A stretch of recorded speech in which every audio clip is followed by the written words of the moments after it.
When you look at the incredible landscape on planet Earth, all the different terrains, the varying soil conditions, the awesome water features, oceans, lakes, rivers, streams, the waterfalls, the different climates, the huge amounts of plants and ground covers, the requirements are so varied. Can one fathom how big a project that was? When God designed the landscape project for planet Earth, He was so genius, He designed it in such a way He would never have to show up to work. It is completely self-sustained.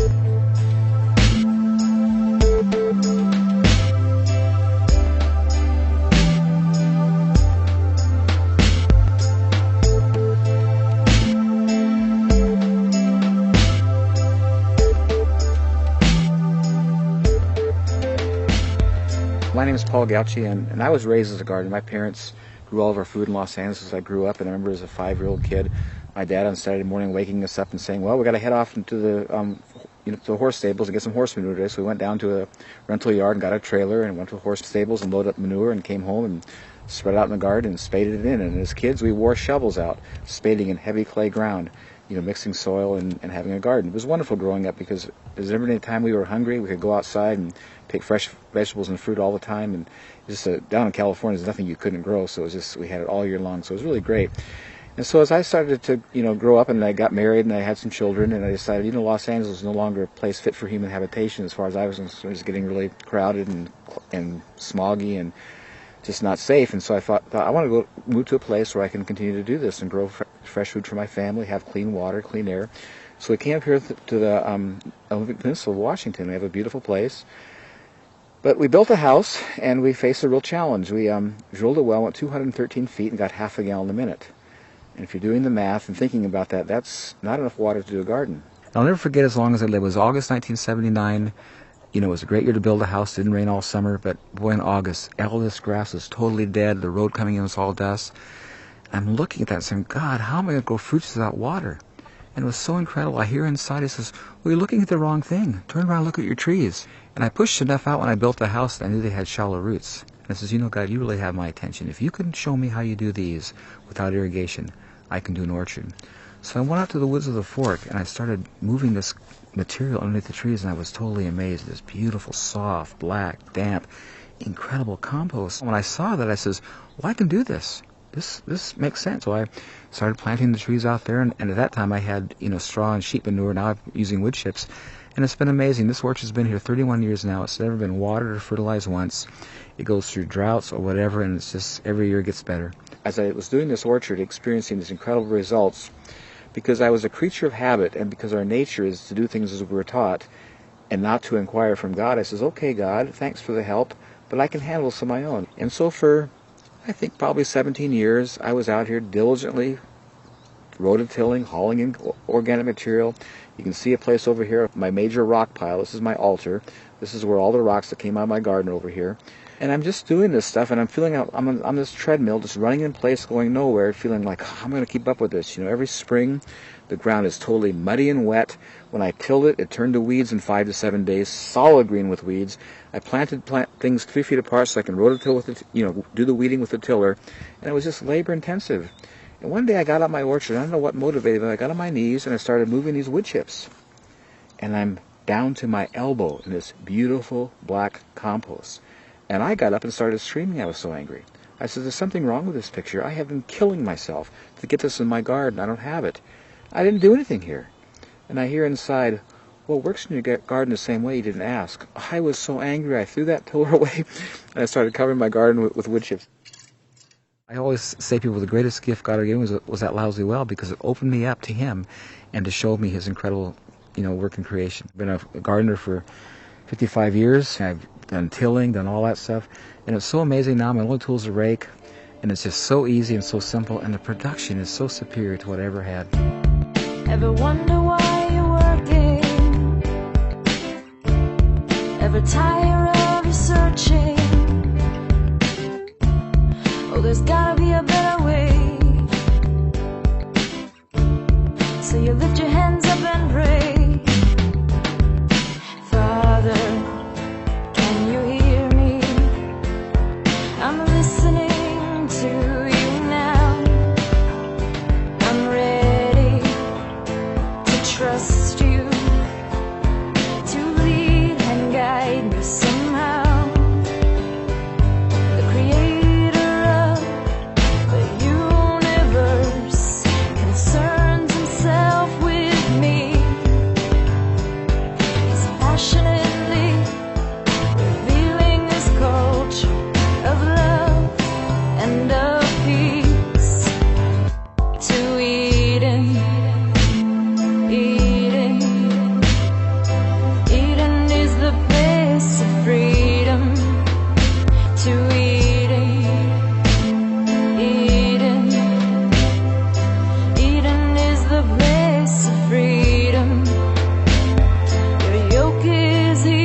when I saw how easy and simple this was, I says, God, where do we lose it? Why are we doing this? And it was so interesting. It took me right back to Genesis in the beginning. And if you look at in the beginning, when Adam and Eve were in the garden, they had this beautiful, relaxing day in the garden. And every afternoon and evening, God would come down and walk with them through the garden. And I'm sure as he walked through the garden, he would just share with them things that they saw in the garden that day about himself. Did you notice this? This is my character. This is all about me, kind of thing. And I'm sure they just had this incredible time, totally relaxed, no stress, every day.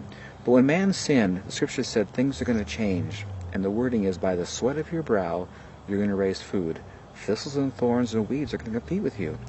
And the next verse says, and man began to till the soil. You see, man never cultivated in the garden. He tended the garden, but he never disturbed the ground.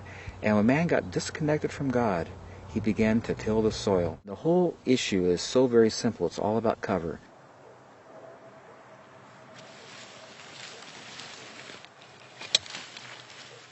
Nowhere in nature where man has not been do you ever see exposed dirt. That only happens when man comes and takes the cover. Everywhere in nature where man has not been, it's either covered with needles and leaves or grasses, but the ground is covered. And the reason is because the ground is a living organism. And as all living organisms, such as ourselves, we have skin to protect us. The animals have fur. Fish have scales. Birds have feathers. And the soil is a living organism. And God has designed it and made it so it's always covered with something. And when you take the cover off, it becomes vulnerable and it gets lost. And this is the thing that amazes me about us as intelligent human beings, how we don't see it, because we've been experiencing it for thousands of years in a negative way. We're all around us, all through creation. Everything's just growing beautifully with no work. And we work hard to fail. When we came to the Midwest here 200 years ago, there was 8 to 12 feet of beautiful topsoil. I mean, gorgeous stuff. And if you ever flown across the Midwest and you look down at the ground, it's almost scary. It's just parched, cracked, hard, totally desolate. Almost looks like desert. There's 8 inches of topsoil today because it's all blown and washed away, and they're still cultivating. This is not working, and we're losing topsoil. And topsoil in nature, it takes 100 years to build an inch of topsoil.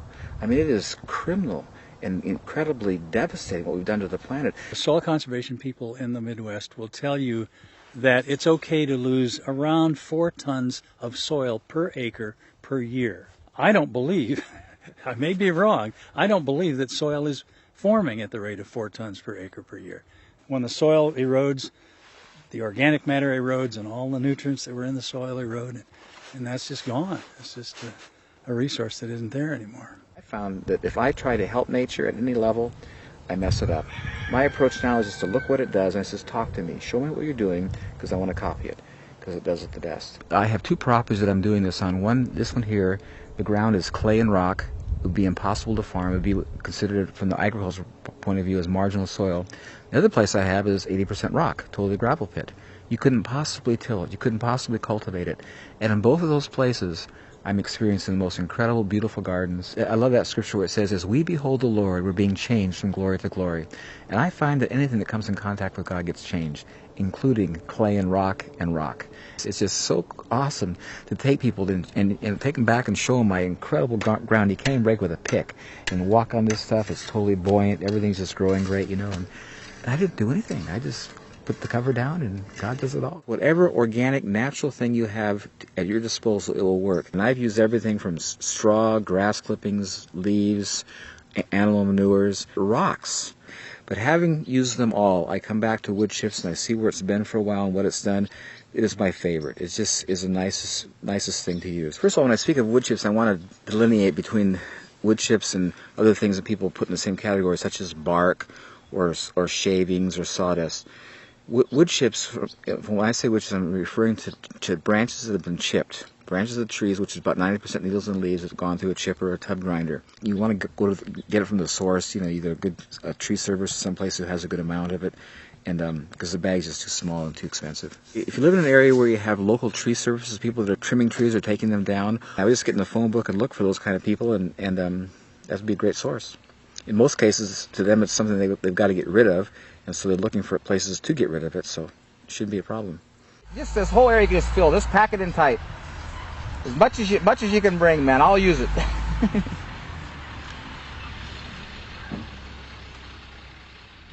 In the local area here, we remove hazard trees and trimming and view removals and different things to enhance views, and so this is a byproduct of that operation. We've dumped chips here for Paul for a lot of years. And, 12? Okay, 12 years. In Paul's case, this is so handy for us because the location, it actually saves us time. So we give it to Paul. It's handy for us to get rid of the material.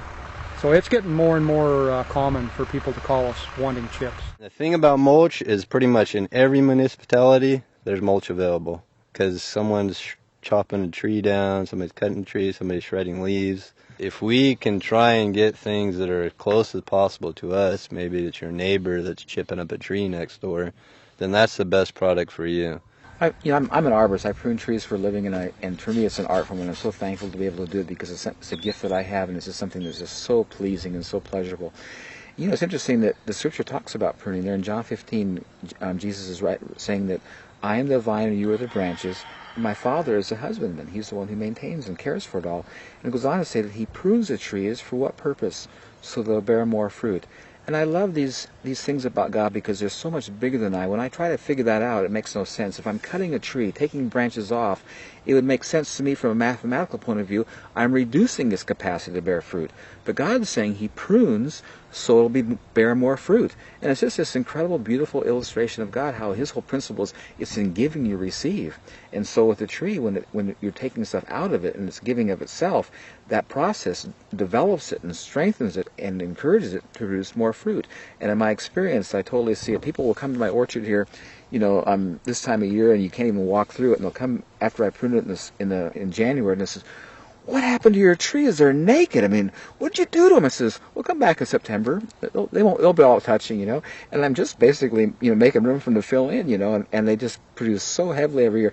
And it's amazing how much comes out. But they come right back and produce tremendously. And I'm finding, I always tell people, if you want a tree to grow, the most stimulating thing you can do to it is cut it. Cutting it will way surpass fertilizing, watering, anything else. Nothing compares to the effect of pruning.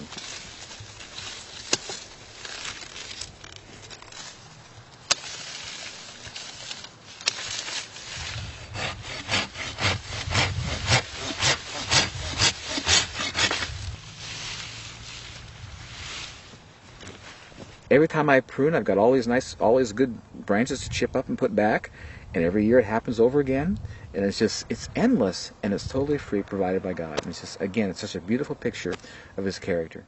My name's Steve Johnson. I run what's called the Lazy J Tree Farm. Most of the farm is in Christmas trees, fruit orchards, vegetable operation, and then the compost facility here. I only do yard waste through my facility. Normal yard waste that comes in, as long as you've got fairly good green coming in, with the yard waste, has the right carbon nitrogen ratio to compost properly. I ran a chipper for years, and you have to pick up the material and put it into the chipper, and after a while it's just too much labor and energy for what you're getting out of it. And so the tub grinder is really a good way to put the material through fast, and you never handle it by hand.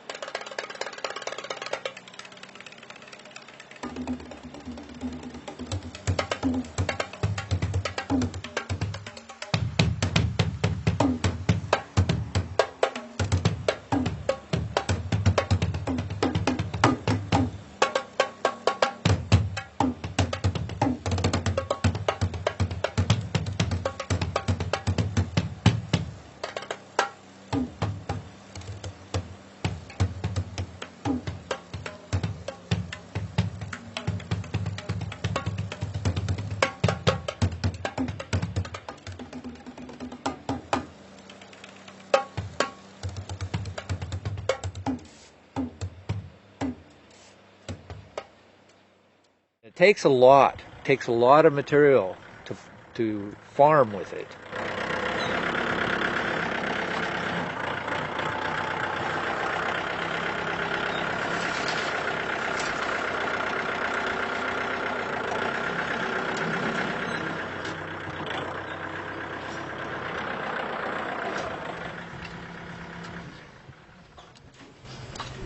You know what's so interesting about this? Track with me. I came across this revelation the other day. These wood chips, when the wind blows, don't move. No, they stay there. And they're lighter than dirt. Exactly. You track with that. That's bigger than me. And I love it. It's nature. It's so awesome how the Creator designed this. I mean, there's no tilling, there's no digging, there's no... This is it. This is the only tool I need. Man, it is awesome. My roses love it. Everything loves it.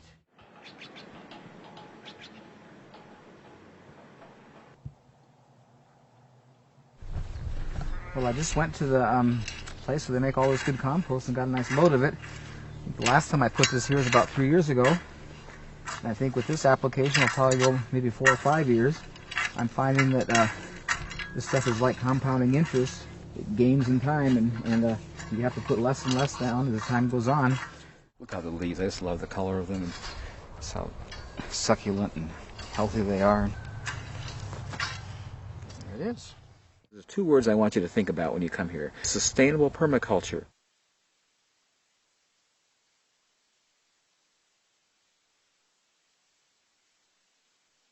Everything you see here was created in nature for free, and it's renewable. It was for liberty Christ came to set us free. Everything about God is free and sets free. And I love that about His character, and it's so beautifully just, exemplified and shown in nature. This is just so freeing. And I love that scripture where He says, "Come to me, all you who labor and are heavy laden, and I'll give you rest."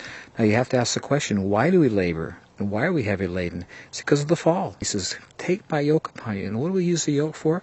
That's what we attach the oxen or the animals to some device to cultivate the ground. And Jesus says, "I don't do things like you. Follow me around and learn from me. My yoke is easy and my burden is light." And in this incredible environment, in this thing that God has created, He shows His magnanimous, awesome, giving, generous nature. And it is so beautiful in comparison to the man approach of tilling and putting back, constantly being on a treadmill running, never getting on top of it. All these wood chips just sit here. I don't do a thing. Anytime I choose to plant, put a seed in, it totally thrives. If I don't use it, it just waits for me and develops, richer qualities. And in the meantime, it doesn't blow away, it doesn't turn to weeds, and it just stays. Where conversely, anything that I do, if I don't stay right on it, maintain it, I lose it, kind of thing. I'm a slave to it. And again, it's just this incredible quality of God of just setting us free. What I find quite interesting is that the issues we have in agriculture, and I'll just list them: soil preparation, fertilization, irrigation, weed control, pest issues, crop rotation, pH issues, none of those issues exist in nature. And what I'm finding at my place, none of them exist here either. And I feel just so thankful to be set free from that.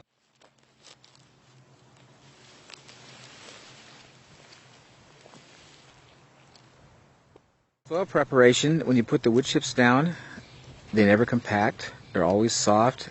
Every year I come out to my garden, all I need is my rake and just grate it out, make a little groove and plant my seeds. Because the air is always present, because it never compacts, it never has to be prepared. You come to a place where you've got your garden, and your garden at the end of the year is all hard again. So you bring in this really nice organic material, manures, whatever, you till it in, you got this really fluffy, nice, aerated material, and you're so happy. Oh, what a nice garden.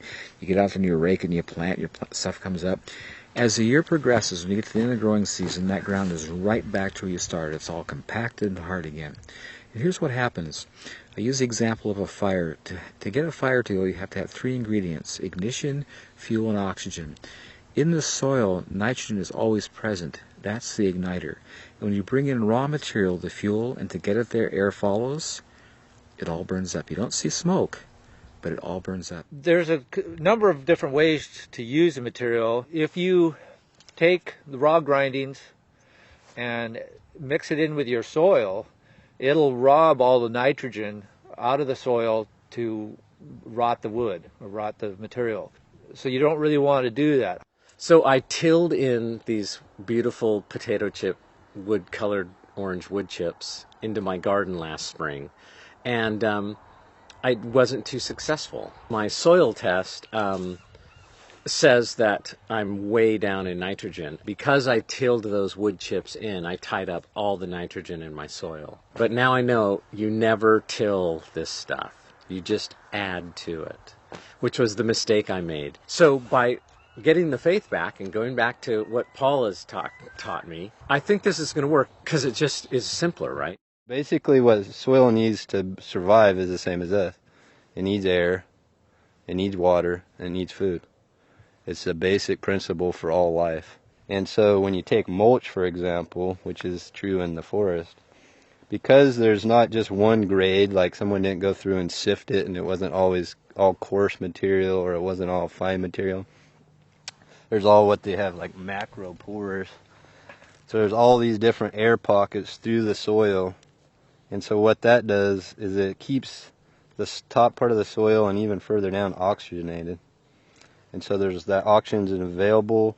The microbes and the earthworms come up into the soil, and then they can actually deal with that material and break it down. Normally when people think about mulch, they might think about what they call bark nuggets, which are just big chunks.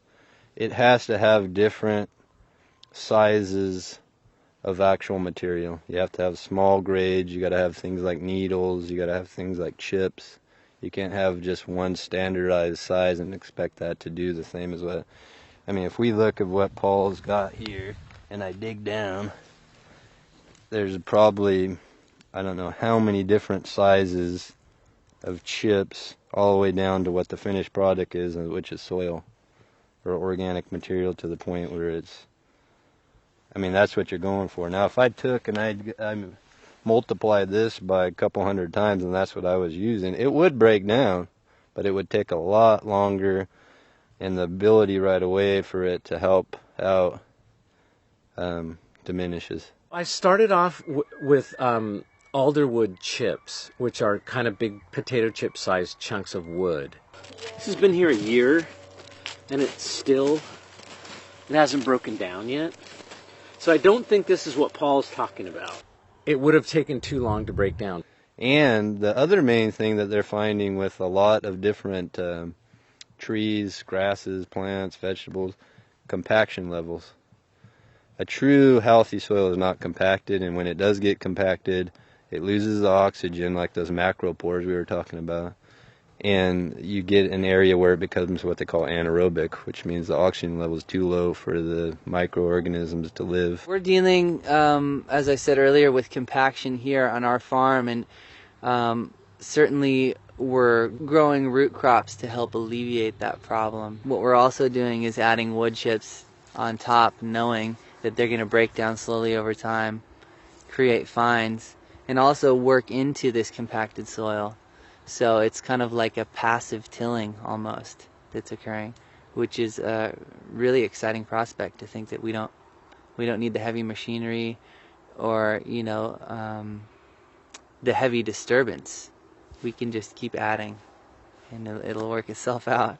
I have used the raw grindings, and there's a number of people that do this, is just keep it on the surface. You're basically sheet composting, and it's more of a mulch than an additive to your soil. I have a tendency to compost between 10 months and a year. The compost itself, once it's composted, and then it's a screen material, you can use that several different ways. You can plant straight in it, which is, there's a lot of people who do that, or you can just leave it on the surface as a mulch. Compost does a lot of wonderful things besides just nutrient benefits in your soil, worms and beneficial fungus that's in there. You'll just see the plants just love it.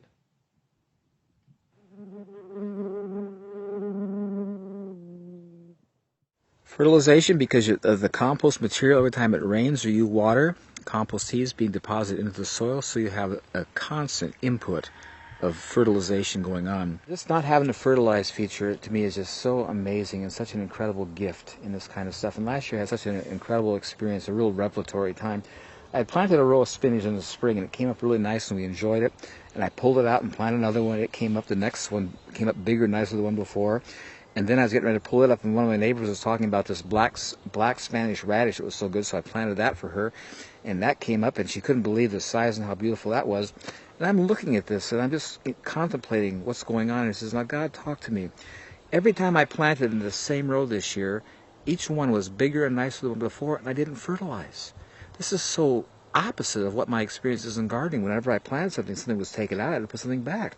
And here I'm putting nothing back, and each planting is bigger and nicer than the one before, you know. And I hear him say to me, it's so incredible, in Romans 1, he says, the invisible attributes of God are clearly seen by the things he's made, so that no one has any excuse not to know God. And so I just started taking it in and says, God, what invisible attribute are you showing me here? He took me to Philippians where it says, and my God shall supply all your need, not from his riches, but according to his riches in Christ Jesus. And what he's saying there is that when he gives, he makes no deduction. He makes no withdrawal. He is the same. And he says this compost is illustrating that quality of my character. It gives, and it gives, and it gives. And there's no withdrawal. There's no negative. It just continually gives. And that's who I am. These leaves are falling down, and the idea is they're feeding the soil back. So they're done. So at this state, the chlorophyll is going out of them because they're going dormant. They're going to drop these leaves that still have nutrients, and the reason they're changing color is that green chlorophyll is gone, the pigment.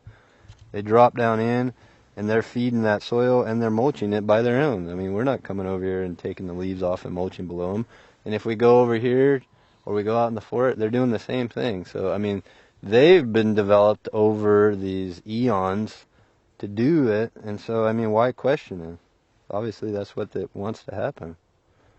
And when you go out, and someone might say, well, that's not true with grasses.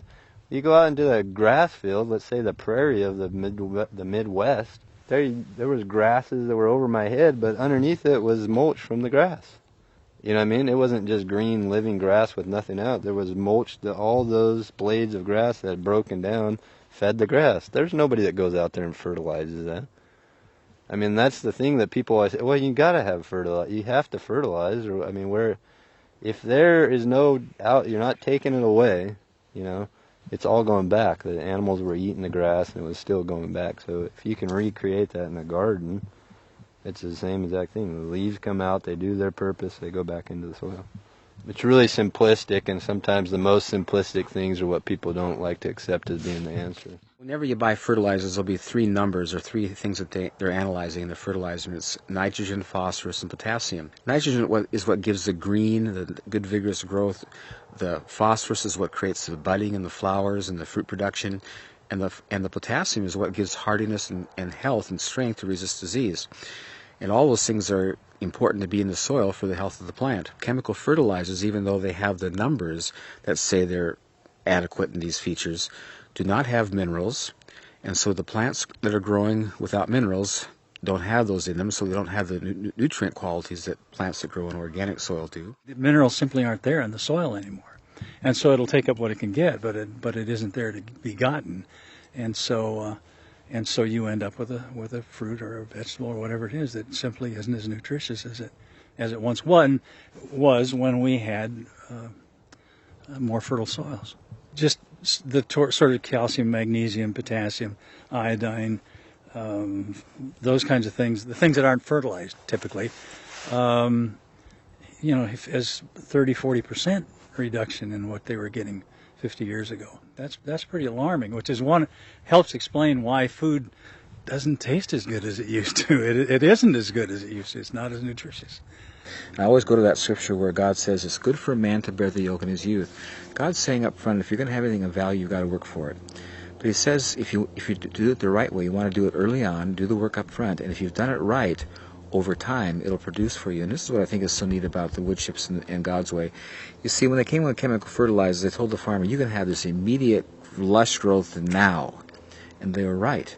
What they didn't tell you down the road using these chemical fertilizers, that every year you had to use more and more to get the same effect, and your ground eventually became sterile. When you use the organic approach up front, it's kind of a lot of work to bring in those wood chips because you got to cover the ground. It takes a lot of cover. But over time, what I found at my place is that you start having this incredible gain. Initially, you put a lot down, and you have to, in a few years, you got to put it back again. But I'm finding that each time I put a layer on, it's a lot longer before I have to do it again because I have this incredible base built. And it's like you have a foundation that's just growing, getting, better and better. So over time, you're getting a higher and higher yield with less and less input, which is how it should be, because you get older, you have less energy, and you want to get return for your effort, and that's God's way. That's how He is. I love that scripture in this. It says, "Do not despise the days of small beginnings." And I just encourage you to be patient. Nothing happens of any value quickly. Things that are of value take time, and the beauty of this process is that as time goes on, it just becomes more and more valuable. So, if you don't expect miracles at first, because it's going to take a little bit of time, and as you plant things and you feel they're not doing as well as you'd like, then you can use fertilizers to supplement. Eventually you won't have to, but initially you might, and that's okay, because you've used them anyway before this, so you can continue to use them now. Good organic manures, if they're clean, work well. But as it goes, you'll find that you won't need to use those fertilizers, and you really have an investment that cannot be compared to what the rest of people are doing in dirt. You got horses, you get horse manure. That's a given. Not too many constants in life, but that's one of them. You got to get rid of it. Okay, so what do? We clean the stalls, we take it out, we dump it in a pile.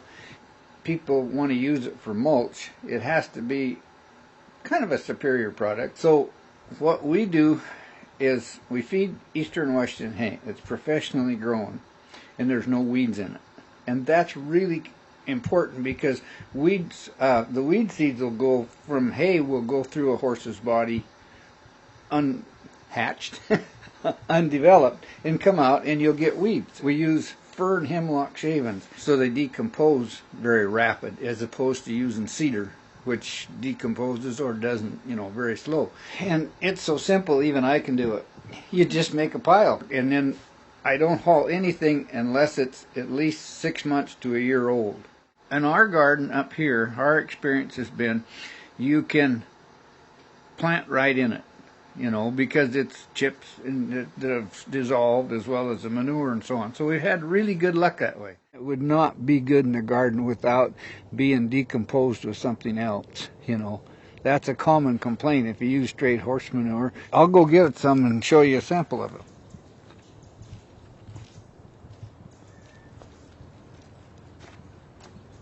You can see how there's no manure in there. It's all decomposed, and this is gradually decomposing also the same way. And as you use it, you'll notice that each year the soil gets better, Especially if you, like Paul was saying, where you put down a ground up wood chips type thing and then cover with it. It makes a sustainable program. It's a recyclable thing, and then of course the vegetables or the flowers or whatever you have grow. They die for winter. You put more on.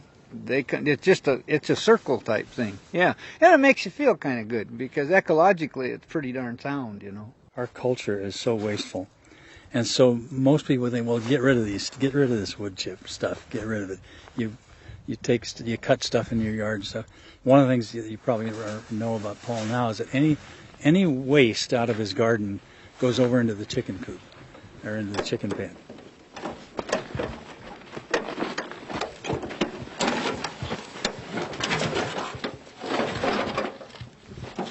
And then they eat it and munch it around and then poop. And then he brings that back over here and dresses it. So, I think one of the most beneficial parts of a garden is to have chickens around, because the eggs are great, but you see they deal with all your waste, all of your yard waste, the expired stuff from the garden, my grass clippings, any weeds, all come to the chickens, and those are really nice organic products for them that they eat, and whatever they leave over turns into what we're going to be exposing here in a minute.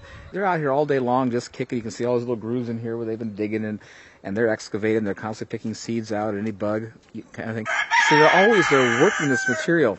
And as you're going to see shortly, I'll tell you, I've never seen compost so nice. This almost approaches topsoil. And this is such beautiful stuff. Anyway, I'll just show you how easy it is to get.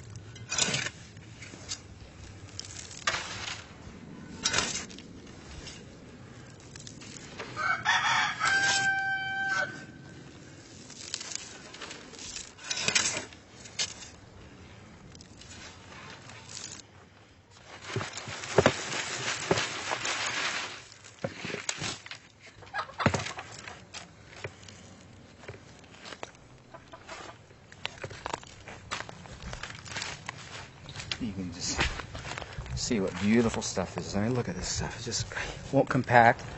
I mean, this is the ultimate topsoil. And it's all just good compost from my yard waste. I always say that my chickens are my soil manufacturing plant. The eggs are just a bonus.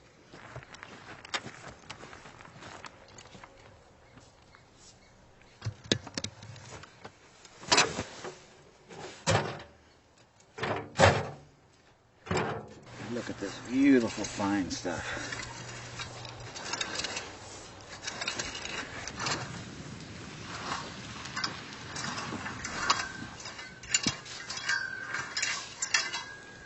There it is, pretty quick. Somewhere down there there's a soil, and that's good, you know. Presumably the soil has been protected, and in the meantime it's been breaking down and getting a little bit richer with time. But this mulch that is on top is basically organic matter. And that's one of the things that we're losing out of our soils around the United States is organic matter. Organic matter is wonderful. It holds the moisture up there. It's like a sponge. It just holds it there, and it just sits there. The plant can stick a little root hair in the water, and it sucks it. It's just like a straw about this big around. You know, it just comes up real easy. And plus, being in contact with that organic matter, it's got plenty of minerals, plenty of nutrients, lots of nitrogen and all that sort of thing. It's quite interesting. People always ask me, well, wonder what your soil's like if they tested this. I said, well, I've never tested it. I've always seen where I came from. It's getting so much better that I've just been really happy with my results. I think this is really neat. They did a soil testing, and we were actually able to see that all this stuff, I mean, the soil completely is over the top as far as, you know, nitrogen, phosphorus, potassium, which is what the plants have always indicated. But it's just nice to see that scientifically this, you know, meets the criteria. It's what it looks like. Every year in the same place I get a higher and better yield because the compost is being deposited into the soil via rain and water as a compost tea, and it's just like the soil is the bank, and it's a real descriptive of like compound interest. Just gets better and better and better, and the beauty is I do nothing. Irrigation, well, the rain does great, as it does everything out there. Nature does everything with rain, and so it is here. Now in the summertime when I'm planting seeds out in my garden because it's dry on top, I'll water initially to get them up. But once they're up, I stop watering. When you go to plant and you pull them aside, if they're not wet, you want to water because seeds have to have damp ground to sprout in. And so this, you know, whatever state it's in when you go to plant will indicate whether you need to water or not. Irrigation is a big issue these days, especially with places where there's not much water or places when there's too much. Although we're in Washington, the evergreen state, you know, it's known for having lots of water. Here in the rain shadow of the Olympic Mountains, we're getting about 16 to 18 inches of rain a year, which is very dry. And of course, that dry season is the growing season as well. And so, you know, the importance of efficient water use is just, you know, at a maximum. There are a lot of problems with irrigation. One is that it's a lot cheaper or easier. It's a lot easier just to waste water. Spray the water through the air or dump too much water on the ground and it'll infiltrate and it'll sort of disappear, and so you're not bothered by it. But I think the last thing I heard was that irrigation on the whole is something like 50% efficient. It's, you know, about 50% of the water is getting to the crops. And now that water is getting scarce and we're running out of water in a number of places around the world, we're actually the North China Plain, for example, lots and lots of those farmers are going out of business every year. The idea that we can use wood chips and reduce our water use by 95 to 99% is just really exciting. That's something that my friend Paul has proven over the years, and something that we're doing here as well now. Even in the short time, we've certainly seen water holding capacity and growth attributable to, you know, the fact that we've heavily mulched, you know, a lot of our plants. You see how it's damp down in here, and see these tomatoes have never been watered and won't be watered all summer. You can drive a truck on it, it won't compact, and it just gets better and better and better. Here, have some of these tomatoes. They're starting to get ripe. This is what I get so blessed by. Look at this. Look how damp this is. And this is August. And it's going to stay this way. This will never dry out. And this is why I don't have to water. Where in dirt, you won't experience this. It's going to be compacted on top. You dig down, it's dry. But look at this beautiful material. You know, and I find it's quite interesting in my experience. I have a place here that I have a pond, and I plant my potatoes down there because they like to be watered. And I find that things around there grow so much better than they do when I water from the top. And I'm realizing that in the beginning, before the flood came, there was no rain. Everything was water with water coming up from the ground as a mist, and that is the ideal way to water. It's the ideal. And I think of in Psalms it talks about a tree that's planted by the rivers of water that brings forth its fruits in its season. Its leaf also shall not wither, and whatever it does shall prosper. You ever go along riverbeds or stream beds, you see the plants alongside the trees are just huge and lush and just gorgeous. And that's the ideal way to water, is to have sub-irrigation water coming up underneath. And I think it's so interesting, in nature, the ground, it maintains and holds that water, so it's always there. It's always available to plants on a continuous basis because of the capacity to hold it, And watering from the top is so counterproductive in a garden situation because that's just, not as effective as, sub-irrigation or material that holds water, so you can just live off the rain. The rainwater is a superior water. Groundwater never compares to the benefit of good rainwater. And if you've ever done a garden, you see after it rains, everything just grows great. Nothing like when you watered, So if you can live on that, that's the best. You'll find with wood chips the incredible advantages. There's no sponge that'll hold water like wood chips. I'm amazed at the water it holds. And for example, we live in a place where just 70 miles down the road there's a rainforest. It gets 15 feet, I'm not saying inches, 15 feet of rainwater a year. And when you walk in the woods, the forest there's no water near your feet. It's not spongy, it's not damp. It's damp, but it's not soggy. And it's amazing. Those wood chips totally absorb that kind of water quantity. And the other thing that's amazing about wood chips is when there's not enough, like it's like now if you look at my grass out in the front there, it's all brown. But in the wood chips in my orchard, it maintains the moisture. And here's the incredible thing about God and His design. When there's too much water, the wood chips displace it. And when there's not enough, it retains it. And at that point, I'd have to check out because that's too big for me. The idea is with something like what Paul's got going here, is you're creating a layer over the soil that can act as almost like a blanket for the soil so that the moisture level in the soil is staying up to the levels it should be. If this was blank and there was no mulch, 9 out of 10 there's a lot of runoff. I mean, there's water, just normal rain is taking any nutrients that are above and either leaching them away or leaching them down into the soil. Where this mulch, when the rain's hitting it, it's stopping right there. It's slowly working into the soil. The microbes and everything, the bacteria, the earthworms, everything that's living under that is protected. And then they are slowly decomposing that mulch down into the soil, which is the food for the plants. Water is such an important thing. We couldn't live without it, and I think it's quite interesting the ratio and how it is on the earth. 75% of the earth is water. Our bodies are 75% water, and what I'm finding in my produce and fruit, it's 75% water. And I'm seeing a real connection here and a real balance. And what's interesting in plants that are growing in dirt that are irrigated with water, they don't have that water content. And I've discovered the reason is that we see in dirt, because it's compacted and hard, roots can't develop like they would like to, and so they're pretty compacted and not very spread out. But in this environment where there's so much air in the ground and it's so porous, the roots just spread everywhere. And because you have this very large root system, it's able to take up all this water. I've always said that the amount of water in the ground has nothing to do with what's going into the plant. Because you could have, heavy clay ground, which is what I have here, and I could be watering all day long, and it's not going to go in the plant because the ground's so compacted, there's no root system. But in this stuff, because the ground is so porous, I don't need to water at all because the roots are everywhere, drawing such a wide area, they're taking up such a huge amount of water, so it doesn't matter about how much water is in the ground, it's because of their capacity to take up. And that's what's so key, and this is why I just find this such a pleasure. Anything I pick, you break it off or you bite it, and just juice and water just flows out of it, And that's how it's supposed to be. That's really the design. And it's just so important for us to be hydrated with our food and to be getting enough water. And like I say, the stuff you buy in the store, it just doesn't have that water content. Oh, this fennel is like, I can't even describe it. Isn't it awesome? It explodes in your mouth. It's amazing. But everything, you see all the water in that? It's all about roots. You know, you got to water 2-3 times a week, depending on what the temperature is, what your soil is, and sometimes more if you have sandy soil. And Paul never waters. Never waters. It's, you know, you go out there and it just blows your mind. Just blows your mind. You see, because the compost holds the water so well in the ground, I don't need to irrigate.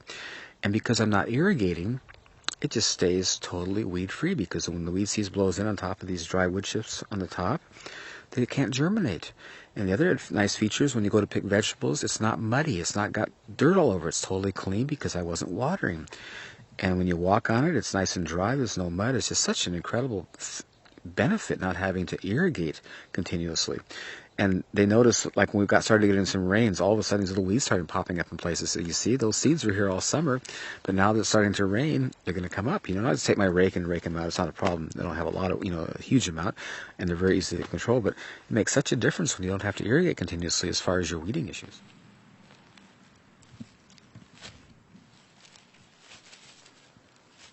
Weeds? Well, I have weeds. Weeds always happen, but because the ground is so soft and nice, I can just take my rake and just drag the rake through, and it uproots all the weeds. Or if I have to pull them, they pull out really easy. And it's kind of fun pulling here because it's just, I enjoy seeing the great root systems and just how nice everything does. So, and it's great. I call them salad green for my chickens because they just love it. It's just good organic greens. So weeds aren't a problem. Where in other soils, when it's got compacted, you got to really work to get those roots out. This stuff, they just come right out, so it's much, much easier. Weeds, I didn't say the weeds come up really good, too. If you have weeds, it's easy to weed. Easy to weed, Easy right. to pull the weeds in this, once you have a lot of this material. It's super easy to pull these things out. It makes your weeding a whole lot easier than what you're used to. But yeah, I mean, look at all those roots, too. I'm used to things just breaking right off. It's amazing. Revolutionize weeding your garden. Isn't that great?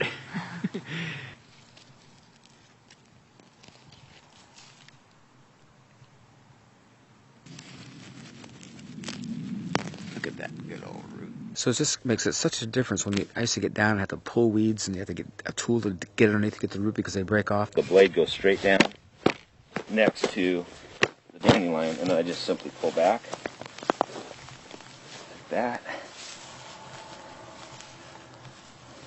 Got that. No, I got pretty much all of it. When I used to till this, it was just solid weeds. Blows my mind because it's just like this was the same space. So the same wind, the same seeds are blowing across here, but because of the cover, I don't have the issue. This is one of the reasons why organic food is so expensive, because of the incredible labor-intensive weeding operation. They have to, get down and pull all those weeds because they can't use herbicides. This is a beet bed, and highly intensive labor to weed it, just to pick out the weeds and thin them, because there are weeds out here. We take about 4 hours per bed. A 3-foot by 30-foot carrot or beet bed take about approximately 4 hours to weed. I was for years in God's face trying to figure out what weeds are all about. I says, how come I have weeds here? I've done my best to get under your, how come they're here? And he came back so fast it almost scared me. He says, they're not your weeds. They blew in for your neighbors. They're cultivating. And they're creating weeds, and the seed blew into your place. And you'll always have that as long as they do this kind of a thing, And I love that scripture how it says that all of nature groans and travails waiting for the manifestation of the sons of God. You see, they know we're disconnected. And they're groaning and travailing, trying to save the earth because we're just totally disrupting it and losing it all. And I think the answer is so beautifully described there in 1 John 3, where it says, Beloved, now we are sons of God, but it does not appear we shall be. But we know that when he appears, we shall be like him, for we shall see him as he is. And everyone who has this hope in himself purifies himself as he is pure. I think that's so key, because nature is waiting for that day when we'll be all like Jesus. We'll get reconnected with God and be taking care of the earth as he intended us to.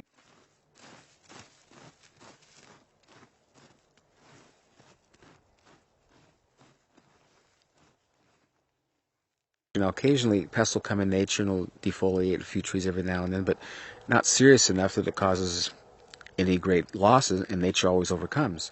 I think if you follow organic principles, it's very rarely that your insect population, your negative insect population gets out of control. And of course, it doesn't matter if you spray organically, you're still going to kill beneficial insects. So it's it's best to just deal with whatever damage you have and move on. George Washington Carver, when people would ask him how to deal with a disease in their tree, he would say, well, you don't want to deal with a disease. You want to get the tree in good health and vigor, and it'll take out the disease. I think that's such a true statement, and it's so true about everything. And if you'll get a real healthy plant, as I have here, I don't have any insect problems. If a bug bites into my plant, he drowns because there's so much water there. He just is infused with it, and he wants cellulose and fiber, so he goes somewhere else to find a stressed, dehydrated plant to eat on because he can't eat on mine because there's too much water. So if you have a healthy, vigorous plant, insects are not a problem. As plants became weaker because of chemical fertilizers, insects began to be very overpowering and would take out huge amounts of plants. And so they stepped up to the plate and created insecticides. What they didn't take into account was that the Creator designed everything in nature to be overcoming, and as these insecticides would come in contact with these insects, they would mutate and develop opposition to it, and the next generation, those insecticides didn't affect, and so it's not a problem. So they have to keep improving and strengthening the insecticides. Well, what that has progressed to today is that the insecticides are so powerful, so potent, they're killing the plants. And so what they've done to solve that problem is now they're using genetically modified organisms where they're changing the DNA of the plant and putting the insecticide into the plant. And I don't know if you're following this, but this is not going to end. And if you just, it amazes me how people, think these days if something is in a plant that's going to kill insects, it certainly can't be beneficial for my body. We have to decide if it's acceptable to take any one piece of the puzzle out and it'll work. Like GMO crops, that's my perfect analogy for that. You can't take a DNA strand and start pulling pieces out and putting in different chromosomes and expect for that to achieve just one thing. Oh, it's just going to make it resistant to Roundup. Well, guess what? When you do that, it changed something on the other side. It's like a bubble. Pressing in the bubble, it distorts somewhere else. So down the road, and so I guess what I'm going back to is we have to keep thinking of a holistic approach on any of this. You can't just take one piece out and think it's going to be okay. And the mulching idea is just adding something back. Several years ago, I read an article that really got my attention. In Japan, the typical consumer would go to the store, the produce market, and pay 30 to 50% more for vegetables with bug bites. And their rationale was that this food is safe to eat. The stuff without bug bites is so poisonous the bug wouldn't eat it. And they're right. This is what's so pathetic about our culture. We're so cosmetically oriented. We see a little bug bite, a little wilt. Oh, don't touch that. That's not good. We want this really pretty, good-looking stuff. But we don't realize that those things are all part of nature. They happen, and you can cut around it or you can get rid of it. But, to be so put off by a bug bite and then to create food that's so poisonous that the bugs won't eat, and then you eat it, is not very smart, not very good for our health. My name is Edith, and I think living here in Sequim now for 22 years. This is the most beautiful place so far because you have always that fresh air. Sequim, and then the mild winter. Of course, the mild winter is also bringing along all the little pests that bother us, but Paul has found through the mulching you have much less problems with the insects. Well, the thing about pesticides is that, whenever you use a pesticide, whether it's organic or inorganic, you're killing good insects as well as bad. For instance, when you have aphids, ladybugs come in right after to control them.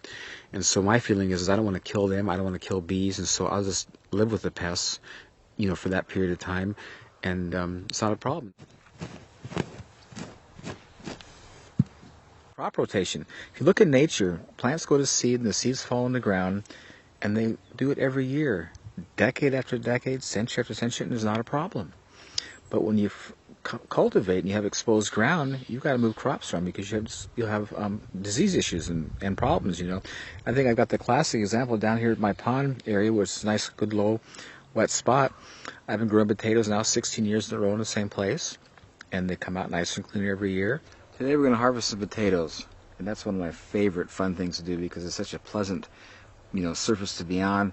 The potatoes come out so clean and nice, and it's just fun, And as I'm harvesting, I'll also plant, and my harvesting and planting is all done at the same time, and it makes it so simple and easy. This is wood shavings and horse manure mixed together. And it's just, guys, let's just look down here as you dig. Just how beautiful it gets. It's just, oh, this is, I don't, you know, if any farmer or gardener would recognize it, this is like ultimate gold. This is the most beautiful stuff you could ever have. Look at just how soft with my hands I can move it. And it's just never compacts. It's totally just the best. See, now this is last year's seed. See how it's hauled all inside. See how much, you know, different that looks than that. You know. That was a seed I planted last year. And if you know anything about growing potatoes, if you grow potatoes in dirt, if you don't rotate them, after several years they'll get scabby, and that scab will increase to where you can't even use the potato. They just get so bad. But my potatoes down at the pond, the girls were here harvesting, they're all clean and beautiful, no scab. And I love it. It just makes it so convenient.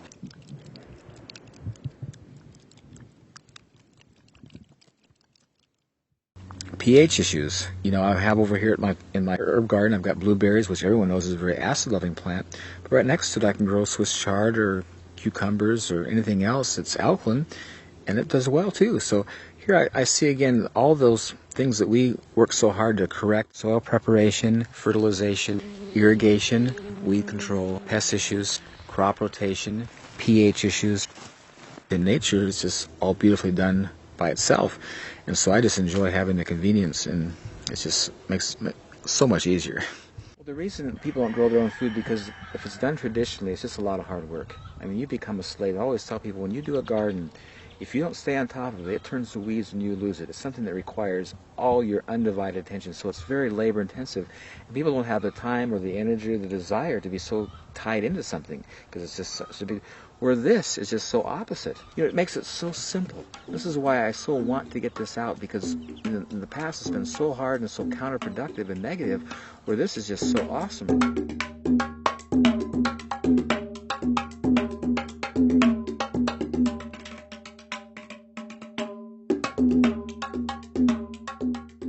We're in Southern California, in the South Bay area of Los Angeles, in a town called Palos Verdes. Southern California only gets about 13 inches a year, even in a normal rainfall year, and we've had drought for the last 4 or 5 years. And what we've tried to do is find interesting California native plants and plant them around the garden as much as possible, and then more recently vegetables, and see how they do in this area. We've basically taken the existing soil, which is pretty dry, a mixture of adobe and clay and little rock, and added mulch as much as we can to make it richer. Certainly we hope that plants will grow more healthily and more readily with less water, and so that's kind of an experiment. This is actually soil that we've worked a little bit, but has lots of hard particles and doesn't work very well for plant roots. So definitely getting it more moist and adding some compost on a regular basis is important. In Southern California, it doesn't get terrifically cold in the winter, but it can get quite hot in the summer, and it's definitely a way to hold in the humidity and to keep the soil from drying out so much during the hot months. Well, just recently we learned about a source of covering through the Los Angeles Sanitation Department. They are taking the green recycled clippings and yard waste and those kinds of things, and grinding it up and making it available at, I think, 6 or 7 different sites around the LA basin at different times during the week, and just come and pick it up. So we've done that a couple of times now, and getting big barrels full of free mulch is great.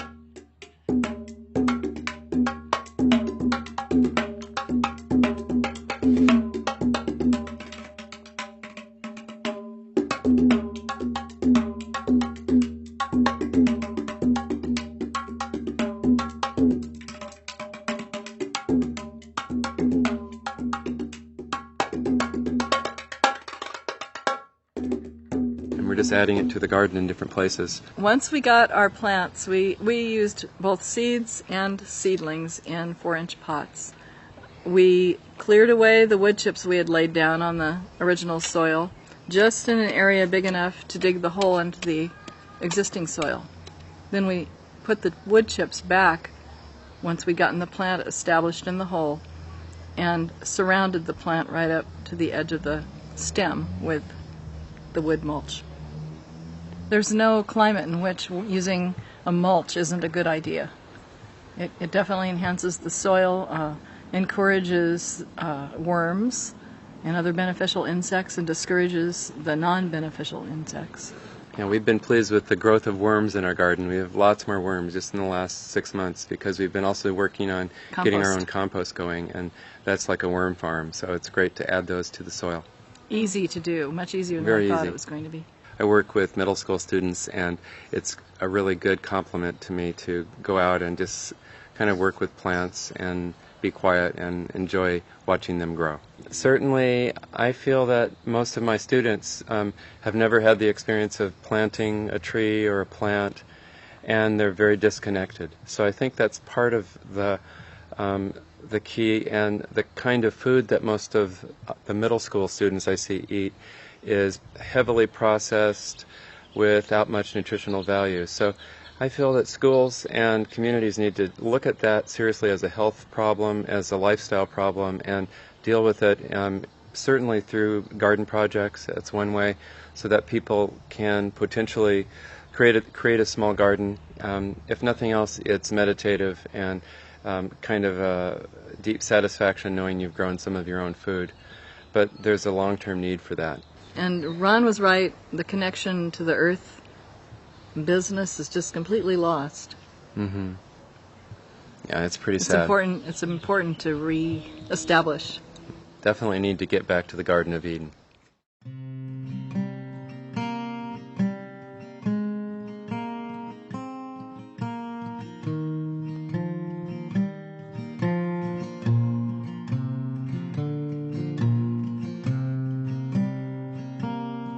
Hi, I'm Diane McComber. Hi, I'm Hannah McComber. And I'm Mark McComber, and we are in Gettysburg, Pennsylvania at the Back to Eden Film Demonstration Garden.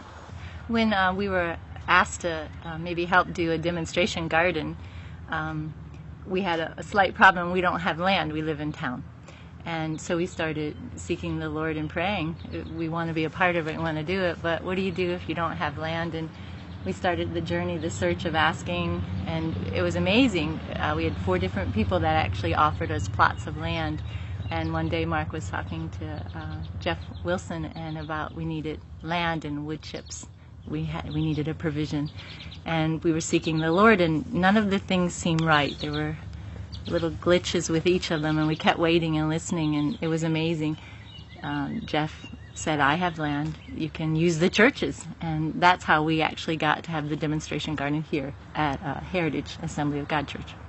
When I was talking with Jeff Wilson he was asking how to do a garden, I said, well, first you need wood chips or a covering. And around here, there are a lot of wood chips because a lot of tree service companies and a lot of people have trees in their yards and the woods around. And the road crews are always cutting the trees for the power line, so that's a good source for wood chips. Mm-hmm. And he said, well, I have a pile of wood chips. And I said, really? Maybe we ought to do the garden there. He said, fine with me. So this is where we ended up doing it. And he did have a pile of wood chips, about 2 or 3 years old, that they were making a walking path around the property. So we got permission and used those wood chips, and we laid the garden down. Getting more wood chips has been a little bit difficult because the tree service companies, they're more than happy to deliver them if it's convenient for them. And it just so happens that here, this site is on the way home of a tree service company. So if he's got chips, doesn't have another place that wants them, if the homeowners don't want them, then they drop them off here. To lay the garden down, the first thing is to go through and dig out all the thistles, and we found even dandelions and goldenrod and things like grapevine can be a problem. So if you have those things, to dig them out is very helpful. And then find a source for some newspaper. And we found a source for free newspaper at the local rescue mission. Gave us all the newspaper that we needed, an abundance of newspaper, and we laid it out. And we're blessed in that it's wetland down there, and everything just laid down, and that was to kill all the weeds and the grass that was growing underneath. And the newspaper, we put it down about 2 to 4 layers thick, and it seems like it really needs to be 3 or 4 layers thick. And where there wasn't newspaper, there were weeds. There were weeds coming through. And the beauty of it, too, when we laid the newspaper down, Grandma and Grandpa were here, and Hannah was here, and Sarah and Dana. It became a whole community family thing. It was of laughter and fun. We got the newspaper down, and while somebody held it, somebody else would take a wheelbarrow full or back the truck around and just take a fork or a shovel and sprinkle it on the wood chips until we could get the wood chips on there heavy enough. And once the light film was on of wood chips, then we could put the covering on, 4 to 6 inches deep. The first year is really best. Beyond that, it's going to make it difficult for your plants to grow. For not being gardeners, our first garden's kind of rather big. It's 100 foot by 40 feet. And again, the Lord just provided a provision for us. My brother owns a, what's it called? Front end loader. Front end loader. And he came and he really helped us a lot. Thanks, Steve.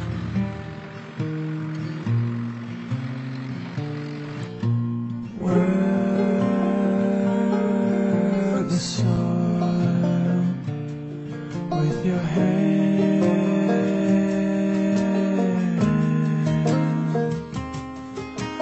work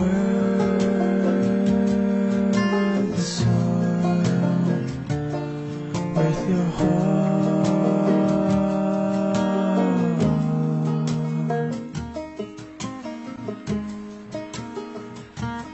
And when Steve started to dig into them with a front end loader, then the steam just rose. It was like a cool morning with the steam coming off a meadow or lake, and it was really nice. It was beautiful.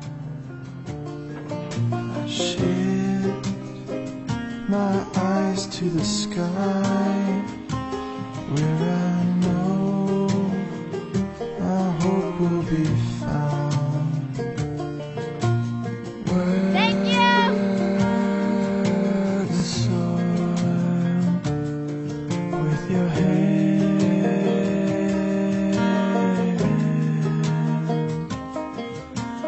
work the soil with your heart.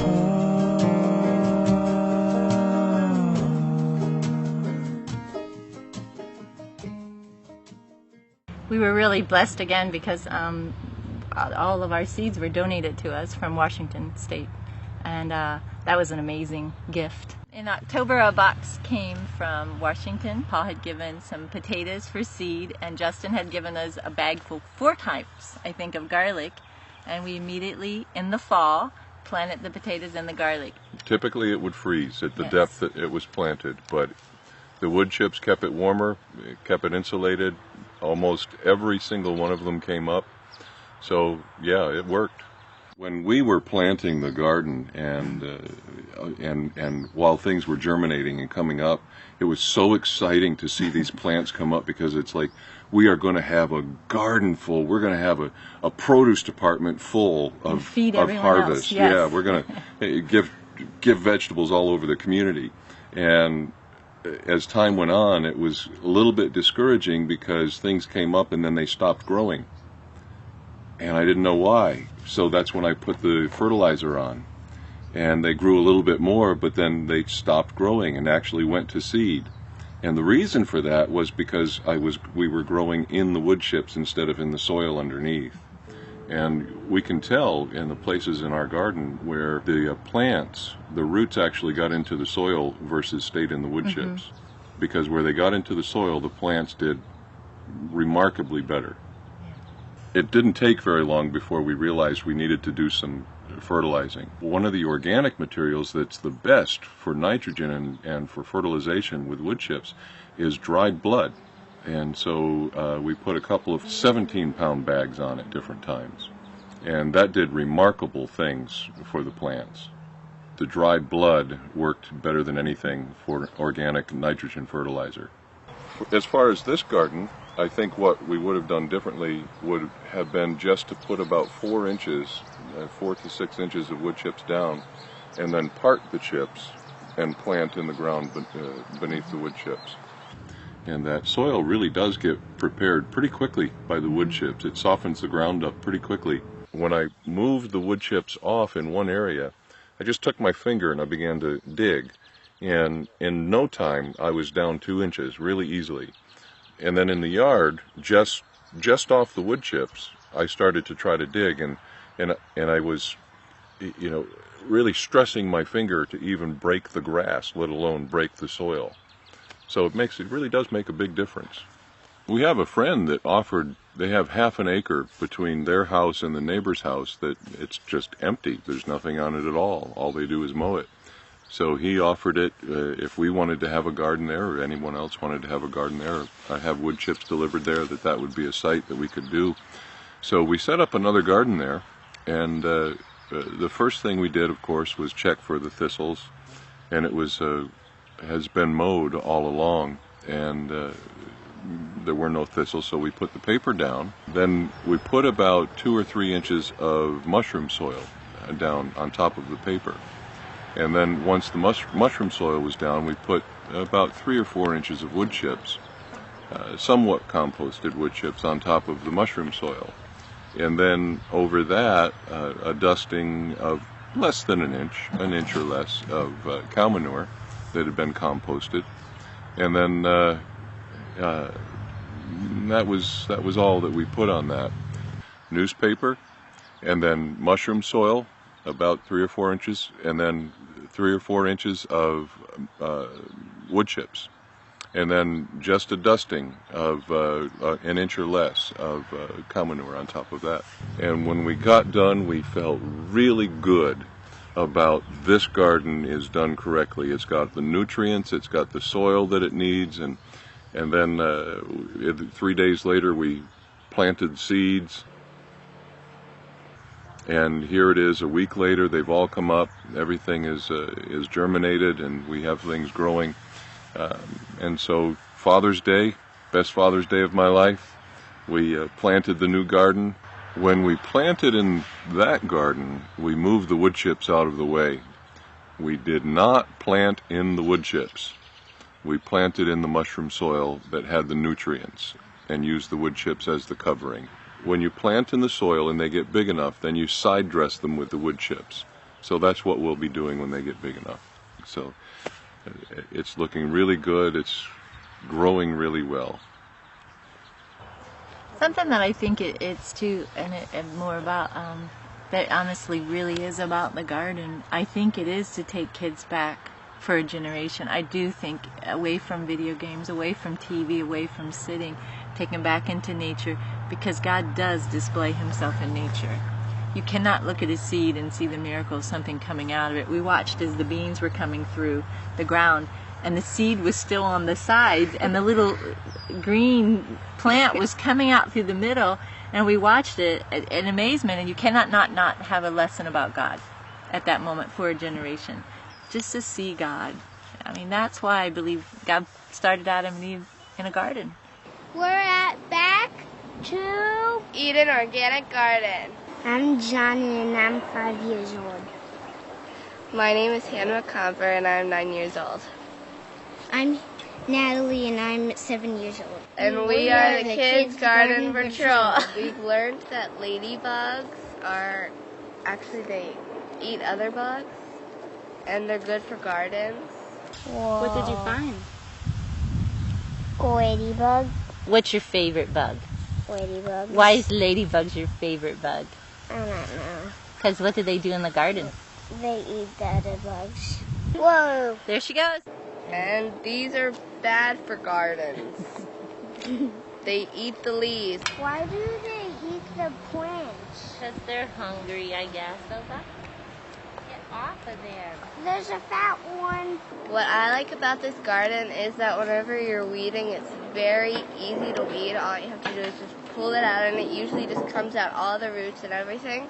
And we have friends where they had a garden, and it wasn't with wood chips or anything, and they tilled the soil and stuff, and it was really hard to pull their weeds out. You hardly could pull them out at all. And I think that's cool that I can pull the weeds out really easily.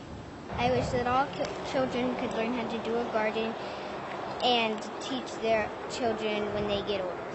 I like coming to the garden. I like coming to the garden too. I like coming to the garden as well. We like doing it together. Bye! I think that for the future, I mean, absolutely, the health benefits of eating what comes out of the garden is going to be immeasurable. But also, I think that times aren't going to get easier, they're going to get harder. And I really feel like the Lord has released this now worldwide wood chip gardening in order to be able to provide for people that don't have the ability to do traditional gardening. They don't have the equipment, maybe they don't have the space, they don't have the understanding of how to do traditional gardening. And you can just lay down some wood chips this year, and if it turns out that it's 10 years down the road that you need to be able to grow your own food, like in the days of the Great Depression, then your garden is ready. And I really feel like that's a major aspect of the Lord releasing this at this time.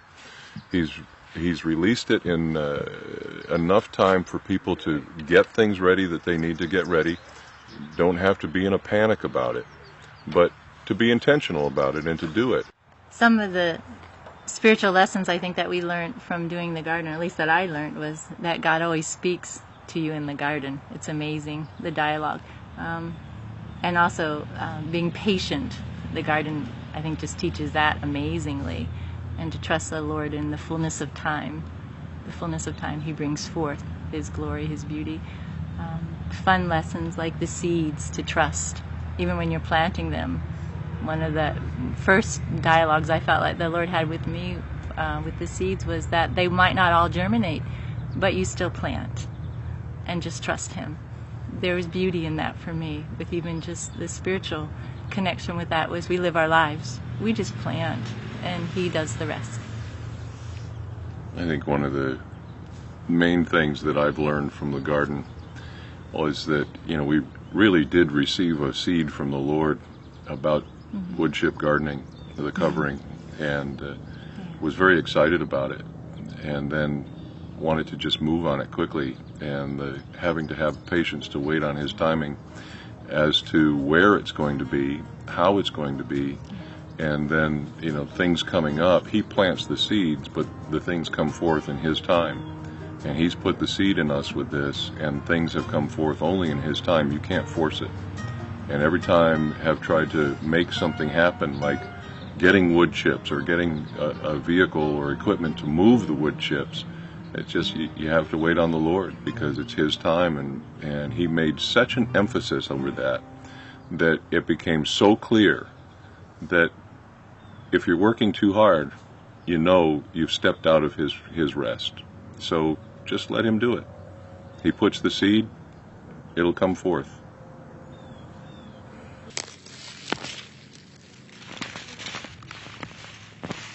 I always come back to, I love that statement of Jesus, "Come unto me, all you who labor and are heavy laden, and I'll give you rest. Take my yoke upon you and come learn of me. My yoke is easy, my burden's light." And I find that if I'm doing something that's stressing me out and getting a lot of work, I realize this is not God. This is not how He does things. And I just love my harvesting approaches. Whenever I get around to it, I do it. If I don't, it's all right. I have chickens that'll use it if it's gone too far. And the advantage of harvesting when stuff is fresh in season, you're getting the ultimate food value. I think it's interesting too how when God's explaining to us how He provides for us, He says, "Consider the birds of the field." It's how they don't toil, they don't sweat, and I provide for them. Are you not of more value than them? And then he says, "Seek first the kingdom of God and His righteousness, and all these things will be added unto you." And we look at all through nature. Everything in nature is not pressured, not under stress, and they eat everything fresh in season. It's all there for them, and they do wonderful. Where us, the most sophisticated of all the creation, stress out, and we don't eat good food, and we buy all this processed stuff, and we're thinking like, God, Jesus is trying to get our attention. Consider them. Pay attention. This is how it's supposed to work, and I care a lot more for you. And it's just, what I think is so sad is that God's made such an incredible provision for us. He's given us land. He's given us seed. He's given us, the sun, the rain. It's so easy to grow food, and it's so natural. It's what everybody's always done from the beginning of time until the Industrial Revolution. So we need to get back to the original and do it right.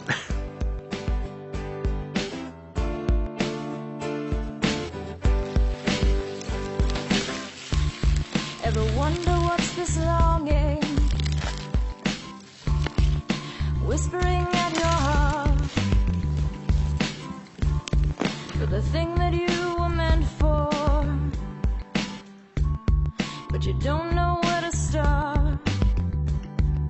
Father, can you hear me? I'm listening to you.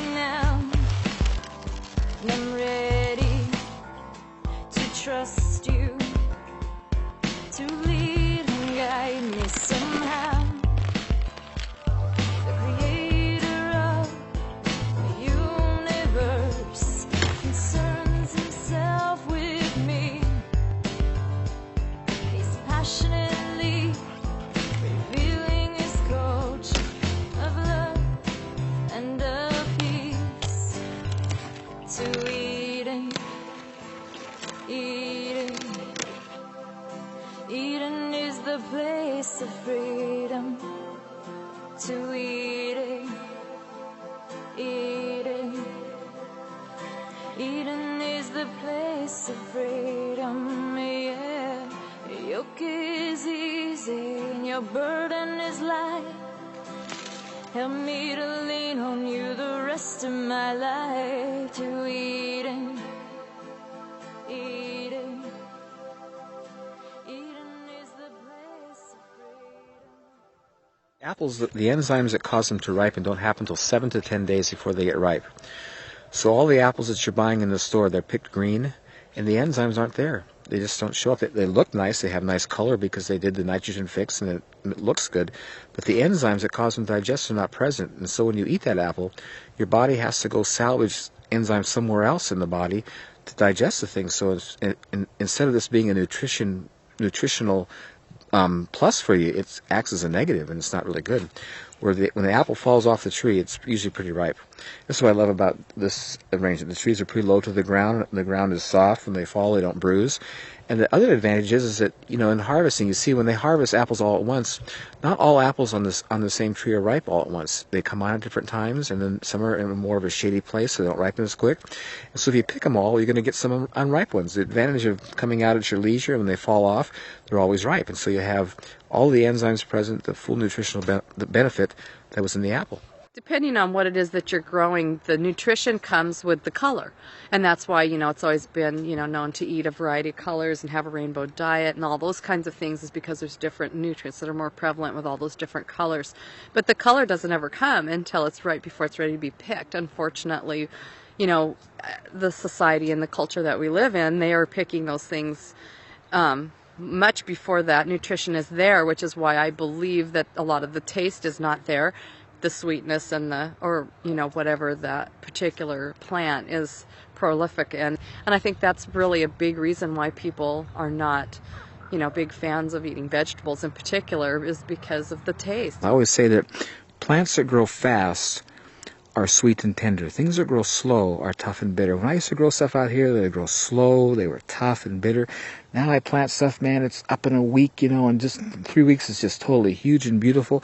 It's just amazing the difference. Well, I haven't been formally educated and I don't have a nutritional background, but I do have taste buds.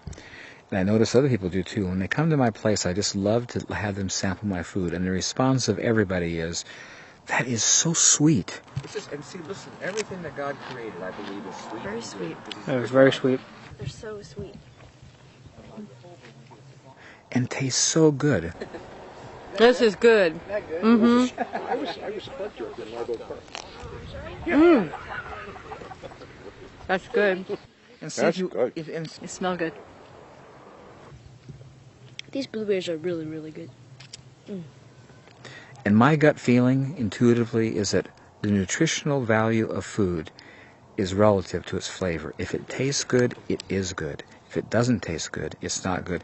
And I come back to this good God that we serve. God is a good God, and He gave all of us a sweet tooth. We desire sweet. It's just innate. Mm. He didn't give us that to frustrate us and cause us to be, put on edge and say you can't have this. He gave it to us to satisfy and bless us because He's good. And I'm finding that in my garden, everything is sweet. It is all sweet. And it's so pleasing and satisfying. And I think I'm just beginning. I'm just basically on the edge, just approaching how God made food to taste. And it's just so wonderful. And I just tell you from experience, when you eat this, I eat this stuff all the time. I just out here grazing all day long. You have this sense of just overall feeling good. You have energy. You're not stuffed. You're not bloated. You don't get tired. I'm thinking this is how we're supposed to live. This is just right. And it's a result of eating this live food, fresh in season. And so I can't, come from a scientific place to analyze why this is better than store-bought, but I'm just telling you from how I feel and the flavor and the comments of everybody else is quoting the flavor that I know this is way over the top. Everything I've been eating is just delicious. It's amazing. It's packed with flavor. It just feels like it's the best food. It's so great. Sweet, juicy, delicious. This is the advantage of not watering. Amazing. This fennel. Isn't it delicious? Isn't that amazing? How sweet it is? I mean, if you could get that. Well, what I have in my yard isn't like that. No, because look what it's growing in. This is my finger. point. It's minerals that give flavor to food. And all of our soils today are so deficient because of chemical fertilizers, because of erosion, that minerals aren't present. But this stuff is just totally rich. Well, this is the answer. In everything, man. It's like over the top awesome. What I find interesting too, back in the 60s when they would analyze potatoes, for example, they had large amounts of vitamin A, vitamin D, all kinds of things that aren't in potatoes today. And it's because the soil back then had minerals, micronutrients, things that God created, which aren't in soils today because they're just fed chemicals. And the organic material is not going back in, and so the soil is deplete from all these wonderful things, and so the food is. And we wonder today, why we have all these autoimmune diseases and things that weren't even here 50 years ago. It's not because our bodies forgot how to heal. It's because our food is not good. We're not getting proper nutrition. And basically today, people are taking supplements because they're malnutrition. They're not getting in their food. And God created all this food for our bodies. I love Genesis, the first chapter, and I love the way it starts. And God said, fruits, vegetables, seeds, and nuts. This is what I made for your food. It is so good to have these vegetables and the fruit, especially the figs, that make you feel, you don't need a medicine or anything. You just feed yourself with good stuff. And it has even a better flavor. When I have tasted Paul's vegetables, and like so many people, it has a sweeter flavor because it's not under stress. It grows with constant moisture, And this is the beautiful thing about it, you not only help to make, again, a layer of fertile soil for the future generations. They have good soil there. It's not depleted. But you have also a vegetable that will nourish you. And it is published, many places when you read the depleted soil isn't as good, so add your little vitamins and tablets. Forget it. If you can do this here, this mulching with the whole tree gets, chipped up, that's the only way to go. Yeah. In some rational future, people are going to wake up and say, this is not only a good way to eat, but it's a healthy way to live. And ultimately, when you start thinking about quality of life, if your kids are healthy and you got plenty to eat and you're leading a healthy lifestyle, man, the rest is just gravy, whatever else you do. So yeah, and I think this has a significant potential to be a big part of the human future.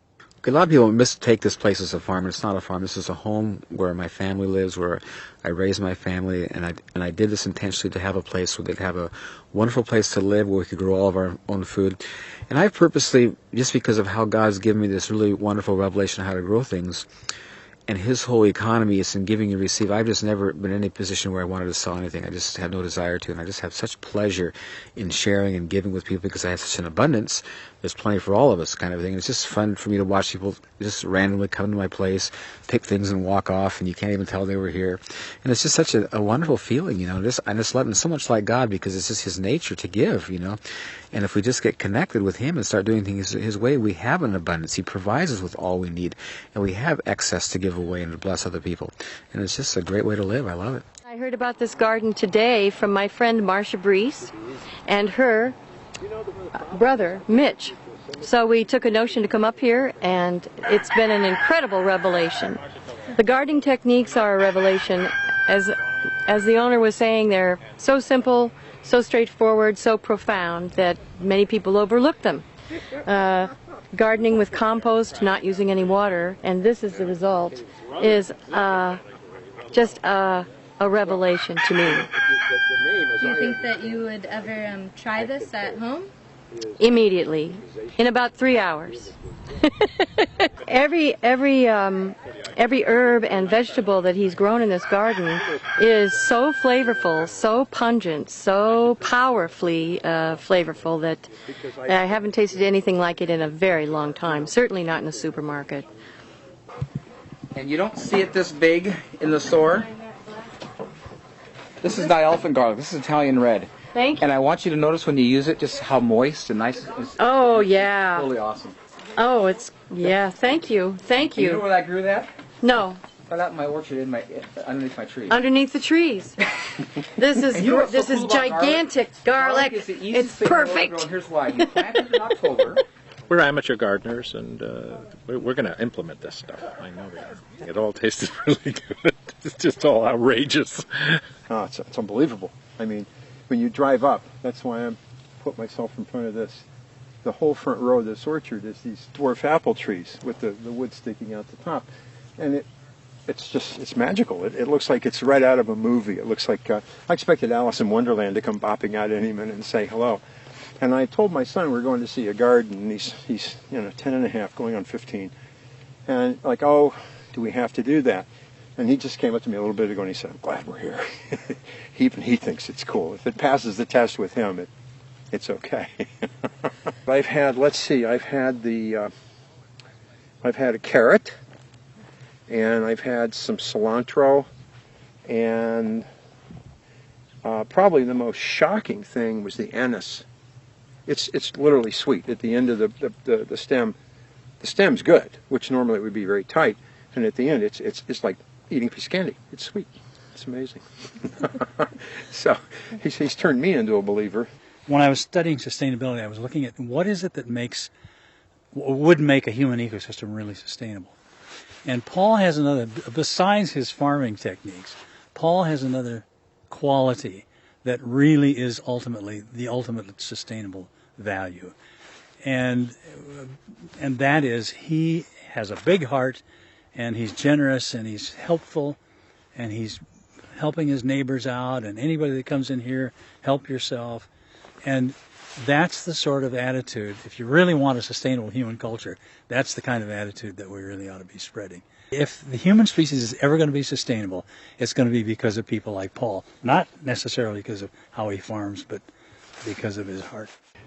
Paul is an incredible individual. I mean, the things that he has been through and what he does and his knowledge about the garden is just absolutely incredible. And he's sent me quite a few people that have used our products. And he, not only that, he's very honest. You know, I mean, when he talks to people, it's from his heart. It really is. And that's one thing I've always admired about him. Mm-hmm. I just think he's incredibly giving in his knowledge, and I love the way that he presents it. You know, I tend to be a very low-key teacher, instructor, whatever it is I am with the community garden, and I kind of feel like I go, rah, rah, rah, rah, you know, and don't have the volume and the enthusiasm behind what I say that Paul does. And he's just such a gift to all of us who meet him. He truly is, because of that enthusiasm. It's just wonderful. I would say Paul's evangelical in both definitions of the word, in terms of his religion and in terms of his expressiveness about what he believes. Both of those things. He's an evangelist, a garden evangelist. God is so there for us. He so wants a relationship. I always thought God put man in the garden for his health's sake. You know, get fresh food because it's close, kind of thing. But it's way more than that. It's about relationship. And when you're out in creation, if you're just semi-paying attention, you're hearing and seeing God. I love, Psalm 19, the heavens declare the glory of God, and the earth shows his handiwork. Day into day utters speech, and night to night showeth knowledge, and there is no speech or language if that voice is not heard. And I love it. When I'm outside here, I just am amazed at the things God shows me. And the thing that I discovered about God is that he's a lot like us. If you look in Genesis 1, or in the beginning when he created us, he said, let us make man in our own image after our own likeness. And if any of you who are artists, you know how natural it is for you to want to share your art with people, because you're just really, you know that it's good and you're proud of it and you want to show it to people. Well, God is the ultimate artist. He's the master artist. And he's very proud of his artwork, and he likes to talk about it. And I find when I ask him questions about nature, he just is right there. Yeah, and let me tell you this, and let me show you this. It's like, it's just awesome. What I find so interesting about God's creation is so in line with the Word of God, because he's the author of both, and the creation and the Word are saying the same thing. They're revealing the beautiful nature of God and showing his handiwork, and they're totally synonymous, and I love it, because whenever I'm hearing from him, the Holy Spirit always brings Scripture that verifies and validates what he's saying, and I know who I'm hearing from. I love the Scripture. Jeremiah says, "Call unto me, and I will answer you, and show you great and mighty things you don't know." And then the verse in Proverbs, I think, is just so helpful. It says, "Trust in the Lord with your whole heart," and he helps us to remember where our heart is. It's not here. He says, "And lean not on your own understanding." He says, "Do not try to figure it out. And in all of your ways," and what does all leave out? "In all of your ways acknowledge God, and he'll direct your paths." Very simply, God's saying, he says, listen, when you have issues, ask me and trust me in your heart. Don't try to figure it out, and I'll show you what to do. When I come out here in the garden, I'll have issues and stuff, and I'll just ask God. I'll just give you a neat example. One day I had a bunch of people over here, and the guy noticed my potatoes over here, and he says, "Well, how come you don't hill your potatoes?" In a typical garden or farm where you have potatoes, because as potatoes grow, they expand and they'll come to the surface.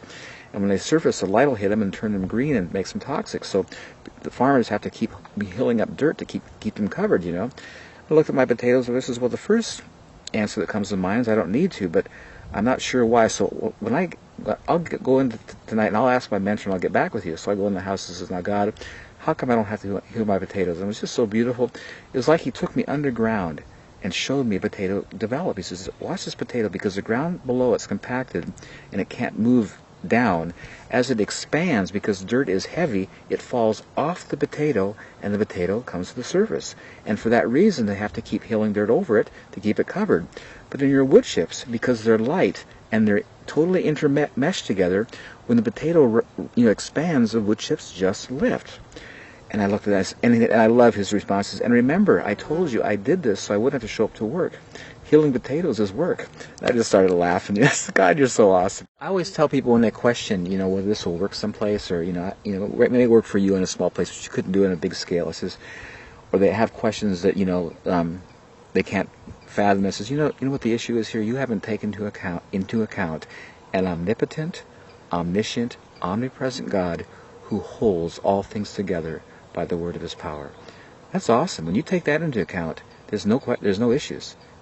And he's demonstrated, this is what I love, all through creation it's demonstrated. It's not like this is hard to do. He's showing us in everything in creation how beautifully he does it, because of his incredible all-powerful, all-knowing, totally all-present capability. And I love that word. He holds everything together by the word of his power. Awesome God.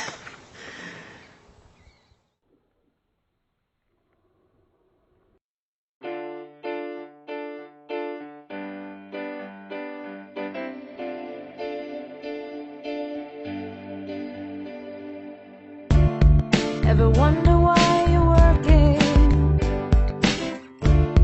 Ever tire of your searching? Oh, there's gotta be a better way. So you lift your hands up and pray. Father, can you hear me? I'm listening to you now. I'm ready to trust you, to lead and guide me somehow. The creator of the universe concerns himself with me.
for the thing that you were meant for,